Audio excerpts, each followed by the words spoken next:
Wringer Chapter 2.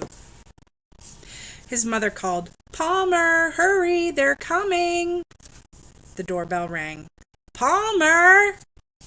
He flew down the stairs. His mother waved him on.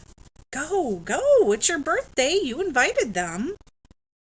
At the door he turned, suddenly, afraid to open it. He did not want to be disappointed. "You sure it's them?" His mother's eyes rolled. "No, it's my Aunt Millie. Open it." He opened the door, and there they were. Beans, Muddo, Henry. 3 grinning faces, shoving wrapped gifts into his chest, storming past him into his house. Beans bellowing, "Where's the grub?" Palmer stayed in the doorway, fighting back tears. They were tears of relief and joy. He'd been sure they would not come, but they did. He wondered if they would give him a nickname. What would it possibly be? But that was asking too much. This was plenty. They were here. With presents. They liked him. He was one of them, at last. Arms full of gifts, he pushed the door shut with his foot and joined them in the dining room. Beans was scooping chocolate icing from the birthday cake onto his finger. With the drama of a sword swallower, he threw back his head and sank his finger into his mouth. When it came out, it was clean. Muddo cackled and did likewise. Henry stared at Palmer's mother, who was glaring at Beans. Palmer's mother did not like Beans.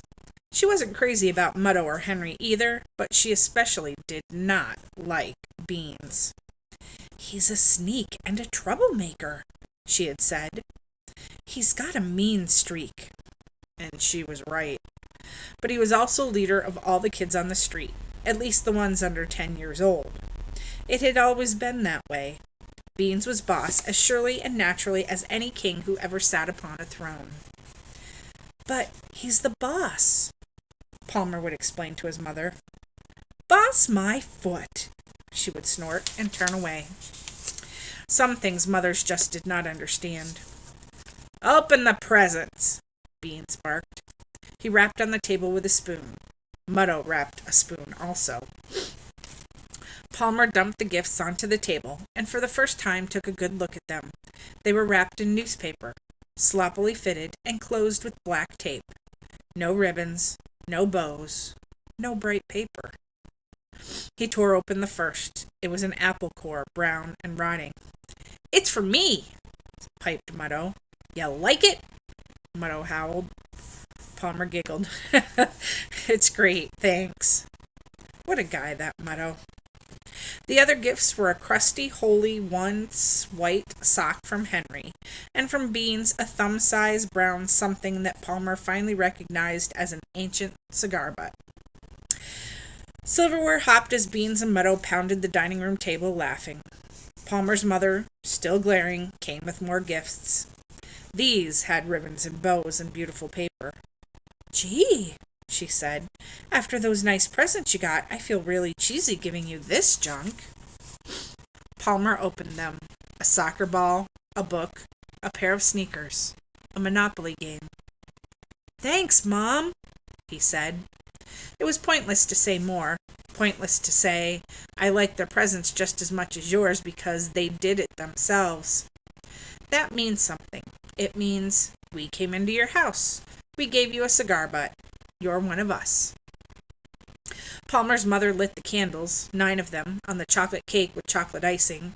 She started off the happy birthday song, but soon was drowned out by the boys who screamed it rather than sing it. When they came to the line, "Happy birthday, dear," they glanced at each other and belted out, "Snoots! Happy birthday to you." So they'd done it after all, given him a nickname. Snoots. He moved his tongue silently over the name, feeling its shape. For a moment he wondered if he would be getting the treatment, but he pushed that thought aside. He was getting greedy. He had already been blessed enough for one day. "Make a wish," said his mother, "and blow out the candles, dear." He stared into the ring of candles. 9 yellow flames, plump and liquid-like, perched on their wicks, and suddenly he felt the old fear launching itself from his shoulder and brushing a wingtip across his cheek. And just as suddenly, it was gone, and Beans was croaking, "Hey, we ain't got all day. I got lots of wishes if you don't." Beans leaned across the table, took a deep breath, and blasted away. The flames vanished. Wick tips glowed orange for a second, then turned black. Let Beans blow away. Palmer didn't care. Nothing could blow out the candle glow he felt inside. Palmer LaRue, Snots, the world's newest 9-year-old, was one of the guys.